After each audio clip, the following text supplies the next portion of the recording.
Rascal Winery here, Oregon born and bred, from McMinnville, Oregon, and these are extraordinary wines. A small production, and a lot of fun. We're tasting the Pinot Gris and the Pinot Noir. Both wines are extraordinary. They're very classic, and we're tasting the 2010 vintage. See what they've got, and the wines so far are extraordinary. And when you're smelling these wines, it's always fun to kind of try a new position that you haven't tried before. Don't take that the wrong way, or do.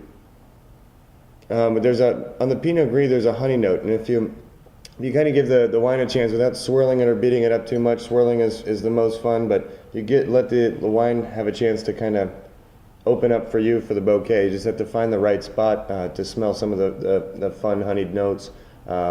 That tart green apple. And Pinot Gris is one of the greatest grapes of all time, especially for a white wine, and it's doing so well in the Willamette Valley. And if you're wondering how to say Willamette, the easiest way to remember it is Willamette, damn it. And they will correct you every time, I promise you. If you say Willamette, they'll kill you. But Pinot Gris is doing swimmingly. It's an amazing grape. It's a great food wine. The acidity on Pinot Gris, everybody knows Pinot Grigio from northeastern Italy, but also Alsatian on the border of France and Germany in the Vosges Mountains. Pinot Gris is one of the classic noble grapes.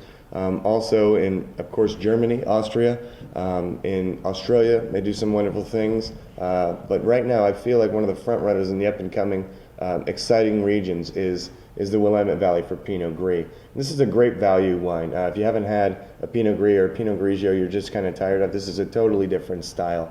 A little bit lighter in color than you would get from those copper-toned Pinot Grigios in Italy. But really, really beautiful nose. You get a lot of white, kind of a spring flower.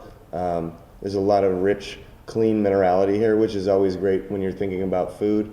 Minerality will generally hit you on the top of the mouth and give you a little bit of a push for acid, which is always great with food, but can go with a lot of very diverse dishes. And it's also good to introduce your friends to a reasonably priced Pinot Gris, especially something from a small, handcrafted winery, which is pretty cool.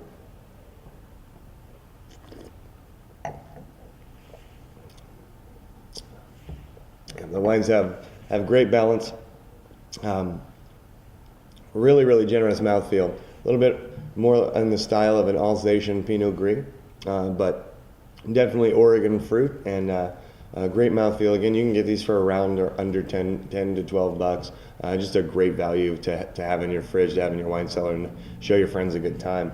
Moving on to the Pinot Noir, which is my first love when it comes to wine. It's my favorite grape. It's one of the most difficult to cultivate. From the famous roasted slope, golden slope of the Côte Nuit in Burgundy, France, and the monk's dedication to planting and studying. And it's just done an amazing job in a couple of other places who have given it a crack, but namely the Willamette Valley. Amazing stuff. With these wines, especially this in particular, you get kind of a little bit of a crunchy red fruit, almost like a just underripe sweet fruit. Not meaning sweet dessert wines like we did last time, like a sweetened fruit. A little bit of like that cold cherry that you see in the ice bins at Whole Foods or Central Market, or any of those high-end grocery stores. Kind of that crunchy cranberry, a little bit of a lychee component.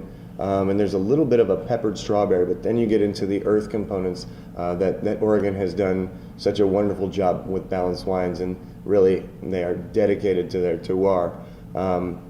This wine has a little bit of that truffle and mushroom note. There's an iron richness to the wine as far as minerality goes, and just beautiful acid. And for a Pinot Noir that's under $20 is a great thing. Under around $12 is magnificent for a good Pinot Noir. And this would be something that you can buy a case of and enjoy with your friends, or enjoy by yourself in front of the pool. So cheers.